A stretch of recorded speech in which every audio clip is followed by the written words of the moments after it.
Vernon Kay was left speechless after being told he had raised an incredible £5 million for children in need during Friday's live broadcast. The TV presenter, 49, struggled to contain his emotion as show host Alex Scott, 29, read out the eye-popping amount.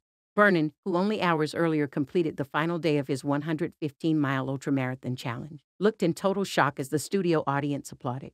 Alex revealed the star made $67,847 for the good cause before branding him amazing and incredible. The charity's 43rd appeal show raised an incredible $33.5 million. Commenting on the evening, Simon Antrobus, chief executive at BBC Children in Need, said, "The overwhelming kindness and generosity shown this evening, especially when things are incredibly hard for so many, is remarkable. I want to thank the UK for once again showing children and young people that we are here for them. To each and every person that gave so generously this evening, thank you." Earlier in the day, Vernon was greeted by his mom Gladys and dad Norman at Tough Sheet Community Stadium in Bolton with his parents wrapping their arms around him. He was welcomed into the stadium by roaring cheers from crowds, as the moment was recorded live for Zoe Ball's BBC radio show. The father of two soon spotted his parents in the crowd and rushed over to give them a hug as they emotionally reunited after the run. A video of the moment was shared on Instagram and Vernon's wife Tess commented underneath, "Give him a massive squeeze from me, Gladys." Another clip revealed the moment Vernon discovered he had raised $1,436 for the organization so far thanks to his marathon efforts. In another shot, Vernon was surrounded by a group of cheerleaders as they celebrated his return to the stadium.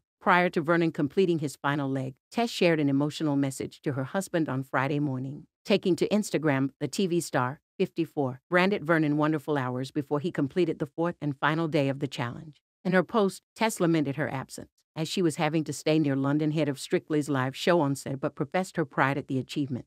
Alongside a screenshot of their FaceTime conversation, the blonde beauty penned, "Absolutely gutted not to be at the finish line, not to cheer you on today. But what a moment, what an achievement. I am so proud of what you've done. I can see in your body that it's taken a physical toll, but I know that it won't matter right now, as the total of over $3 million raised for children in need is just incredible. The generosity and support shown by everyone that has so kindly donated, and those who have come out to support you along the way has been beyond wonderful, and I know it's kept you going. Love you to bits, Vern. You've got this." Vernon was seen arriving at Old Trafford Cricket Ground in Manchester after a third day of his Ultramarathon Children in Need challenge on Thursday. He received a hero's welcome in the northern city amid the news his fundraising total is nearly at £3 million for the children's charity. Vernon's challenge involved running and walking nearly 100 miles over the past 3 days. He pushed his way to the final pit stop of the third day after tackling Kinder Scout in the Peak District before heading to Stockport and then onto Old Trafford.